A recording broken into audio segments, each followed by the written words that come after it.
everybody, welcome to Ken Knows Gambling, and this will be the last installment of Gambling A to Z. We've covered 4 games. We have went over everything to be basically a good gambler. The discipline, the knowledge, how to play, how to bet, give you some options. You're well versed now. As always, if you have any questions, you can email me at kenknowsgambling@gmail.com. Here's what I saved for last, and here's why I saved it for last. What I'm going to talk about, half the people will be against what I'm going to say, half the people will be for it. Nobody's wrong. Ooh, somebody's got to be wrong. Well, no, really not. But we're going to talk about hedging, and what does that mean, and what does it look like? And then we're going to talk about trends. Now, I know over at Pro Craps, John, there's just as many people are against what he's saying as with him. It's just things people want to dig their heels in the sand. I don't want you to dig your heels in the sand. It ain't that God blessed important. All right? But what I want you to do is be aware of it. All right, so the first thing we want to talk about is hedging. What are you doing? Let me give you an example. Let's say I have a $100 don't pass. Puck is off, first roll coming. All right, what can beat me? A 7 or an 11 on that first roll. They can beat me. So if a 7 comes, if I was to roll the dice, 4 come, it didn't happen, but you see what I'm saying? If a 7 comes, I lose $100. Well, you want to hedge against it. So you may do something like this. You may put a couple $100 and lay the 10 or lay the 4. Because after the little vig that we talked about, you'll get 1 to 2. So that 200 will give you 100, which covers this. So if I'm laying, let's say, the 10 for 200, and you got to lay twice as much, 1 to 2. But the reason I'm hedging on the 10 or the 4, because there's only 3 ways to hit that number, and I just need to hold off on that 10 for 1 roll. Okay? The 7 can beat me 6 ways. So I'm hedging. That's what it's called, hedge betting. Okay? So if I roll now, there's the 10. There's the half of people that are going to say, that's why you don't hedge. Because now you're down 200 because of that 10. And that is a true statement. Now, I'm doing this video as if I was doing it live. Alright? Because I don't want to tell you to do it or not do it. I just want you to know what it is. But the reason I do 4s and 10s is, yes, the 10 is now the point. I lost 200, but now I can come over here on a 10 and lay odds on that sucker, and I can max it. I can bet enough to win $300 on a 3, 4, and 5 table. All right, so that means I can come out here with a $600 bet, max that thing, because that's a great number. That's why I do that. Just in case I get hit, I can go with odds. Well, in that case, now I still need a 7. You still can pop a 10 again and lose all of it. But let's just roll this out. 5, 6. I need a 7. I don't want another 10. There's a 9. There's the 7. Okay? Now what happens? What happens is that 600 becomes 300. That just covered the 200 I lost. Plus it gave me 100. Plus I get the flat. I made money on the deal. Okay? Let's go back to hedging again. I just want you to understand what it is. Alright, let's say I did that again. Lay that 10. If the 7 comes, I pretty much even out. Alright? But now this time, it's a 10. Can you believe that shit? This, 2 10s. That's funny. This time, it's an 8. Okay? Now it's an 8. Now you can take the lay down. Now the 7 can't beat you anymore. You hedged it, and just in case the 7 came, you wouldn't lose that 100. That's a hedge.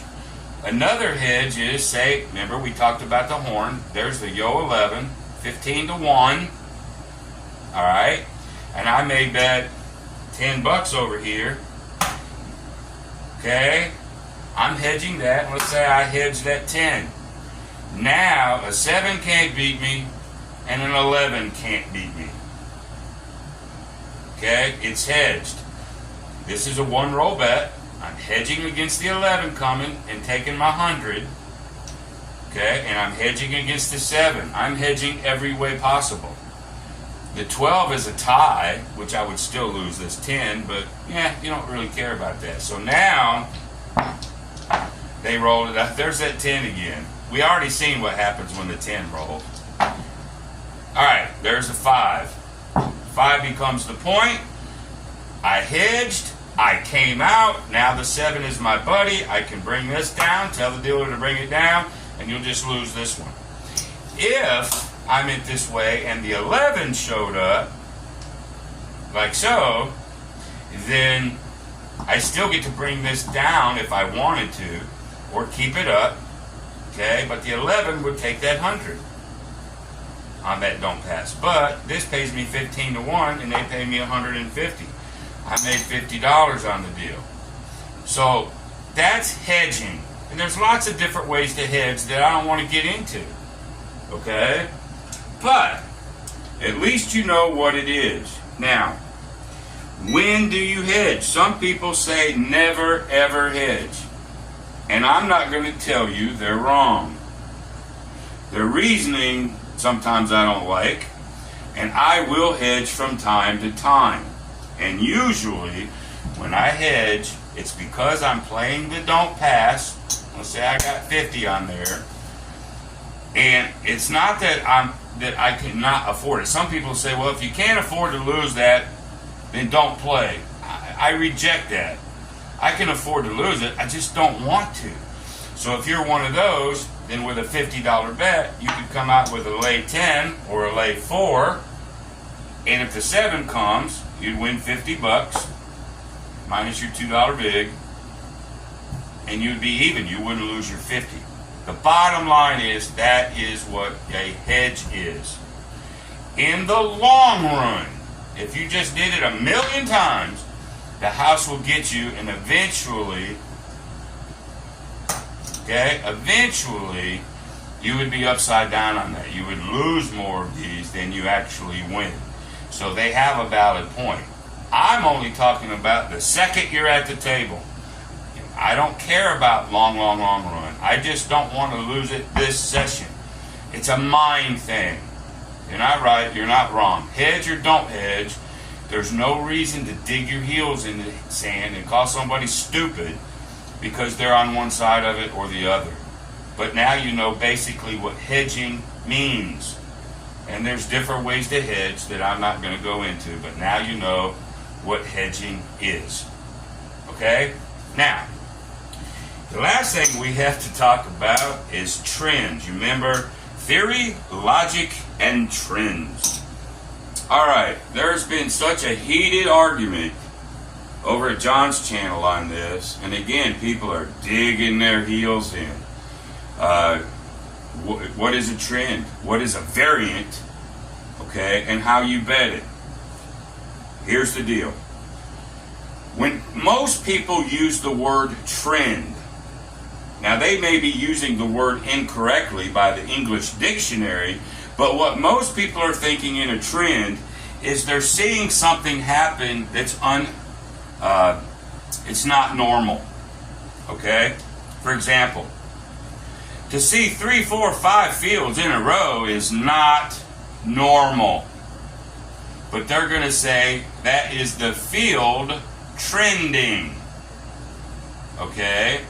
And so they may make bets based on that. Well, if the field's trending, then I'm going to put a whole bunch of money there on the field because it's trending. All right, the truth is, a trend is something that happens because something caused it. These things are random. Nothing's causing that field to hit. All right? It's just happening. Now, here in Houston, we've had triple-digit weather for 2.5 freaking months. That is a trend because the El Nino or whatever is causing this high pressure to sit over my state and bang us. I could bet $1,000 that tomorrow's going to be triple digits because I am in a trend that is being caused. Are you with me? If you see something happen abnormal on a table, it's not being caused. It's just a variant. You're seeing something abnormal. It's not caused by anything. That's called a variant. Now here's the problem with people. They want to dig their heels in the sand over the terminology of trend versus variant. To me, now I know John probably doesn't subscribe to what I'm going to say. To me, I don't give a flip what you call it. What you're seeing, a variant is what you're seeing. But what I don't want you doing is betting the farm on something because of what you see. And that, I think me and John will agree with. I don't care if it's, call it a variant, call it a trend. Don't give a rat's ass. Don't go betting a farm because there's 5 fields in a row. So I'm going to bet the frickin' farm on a field. And then guess what? The damn 6 comes, not a field. Blit! Well, so much for your fucking trend. So much for your variant. It's meaningless, boys and girls. So technically, yes, there's no trends in this at all. They're variants. Nothing's causing things to happen. They're just fucking randomly happening. Versus a trend, like in weather. Something's causing something to happen. Okay, a baseball player's in a 52 hitting streak because his talent, whatever's going on with him, he's causing it to happen. That's a trend. That's a streak. Okay? But every trend or every streak must end. And sooner or later. Now, my Texas weather is going to be triple digits till the fucking cows come home. I mean, as far as the Weather Channel will go, man, I'm like, Jesus Christ, we're going to get to the end of September and it's still triple digits. You can bet on that trend because we know what's causing it. You cannot bet on whether you call it a trend or whether you call it a variant. Technically, it's a variant. But let's just call it an abnormality. There's an abnormal number of 6s or 5s or fields. Something is not going according to, there's 36 possibles. This should roll, 4 ways. This 6 should roll 5 ways. This 10 should roll 3 ways. Well, maybe there's 7 10s. It's not a trend. It's just a weird abnormality variant. But again, listen to me. Don't dig your heels in the sand over it. I don't care which one you call it. You're seeing something happen. And there's only 3 things you can do. And it's all up to you. Number 1, when you see something happen, you bet with it. I'm going to bet with the variant, that the variant keeps happening. Call it a trend if you want. Whatever. I don't care. You're going to bet with it. Or you're going to bet against it, and you're going to lay off that shit.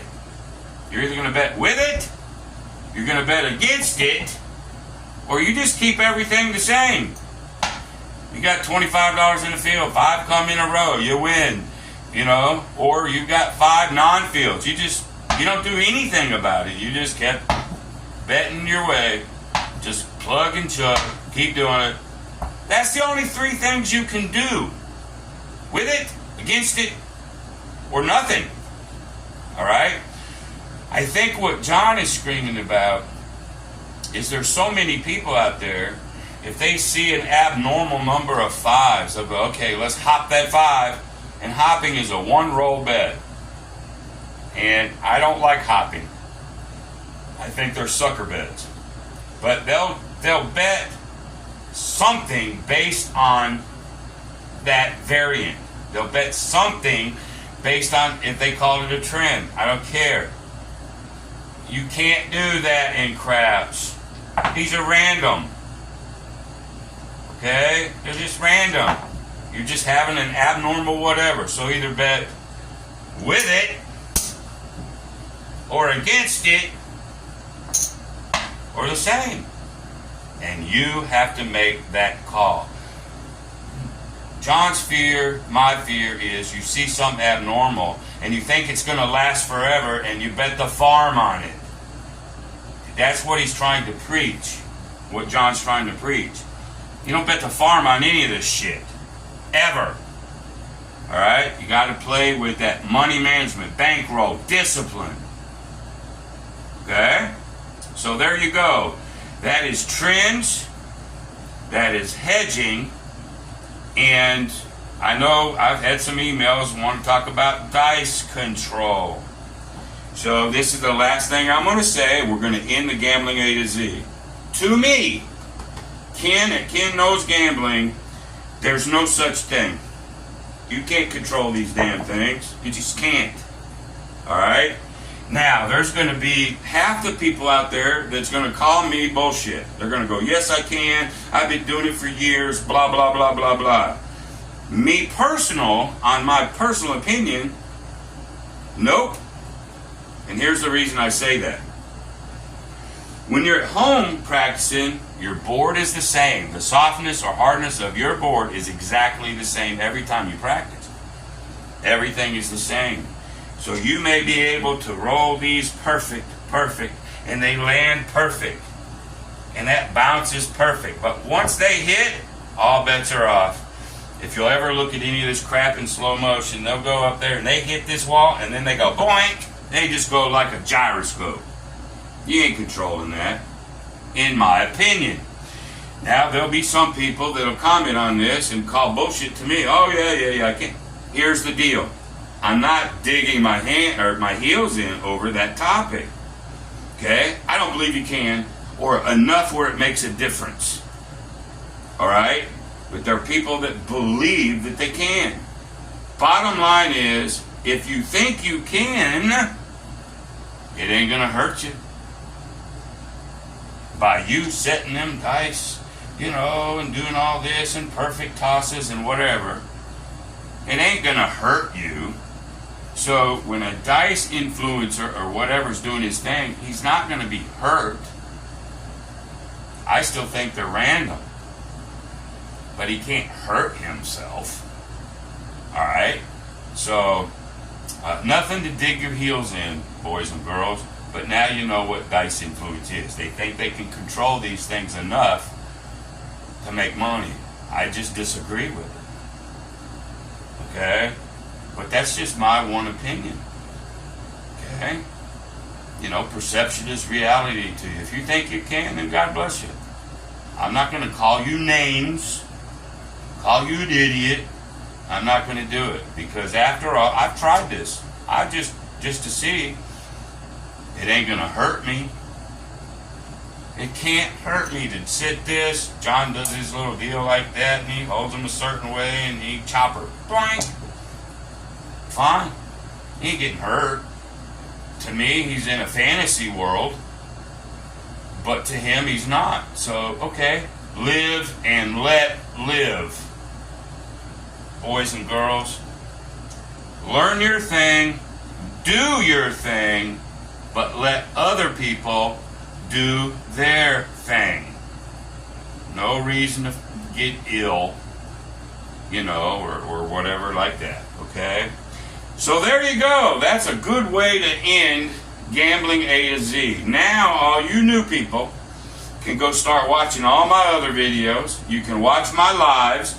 You can watch new strategies being created. And you know enough in Baccarat, Blackjack, roulette, and now craps, you're well-rounded, well-versed, and you can feel confident walking into casino and playing any one of those 4 games and doing it safely as you can. It's not how much you win, it's how little you lose is way more important. Please understand that. Okay? Discipline and money management is the key to all this. Use your head. Okay? All right, gambling A to Z. The finale. I hope that I saved the last one for last, or the best for last, probably the most controversial for last, whatnot. And if you're new to my channel, you have to understand, Ken Knows Gambling is going to say what Ken wants to say. I don't care what people think. I don't care how many people unsubscribe to me. I don't care. I'm going to say what I'm going to say, let the chips fall, as it were. All right? I'm never going to steer you wrong, folks. Never. I'm an ex-professional gambler, and most, if not all of YouTubers that gamble have never, ever, ever done it for a living. I'm teaching you the safest way to play. Not the only way, but the safest conservative way to protect your bankroll. I'm never going to tell you something wrong. And please believe me. Okay? So now take this knowledge and do what you want to with it. If you got questions, email me, kenknowsgambling@gmail.com. And please watch me tomorrow night. Tomorrow night, I got probably half people that hate this strategy, half people love it, but I've got a show called Paycheck or Bust. That's where I take a strategy, and I'm either going to make a goal that I set for myself, or I'm going to burn it all trying. One or the other. Last week, I burned it. Alright? It's not to say a strategy is good or not good. That's not why I'm doing it. It's so you can see it either way. You can see the good, bad, and ugly of any crap strategy. So, I'm going to start with the Headless Horseman tomorrow, 8 o'clock Central Time, live. And it's a good way for you new people to start. It ain't the only way to start, but it's fairly safe, and it lets you see what's going on at the table without risking a whole lot of money. Alright? I hope you enjoyed the series, and join me tomorrow live, 8 o'clock Central, and until then, be great.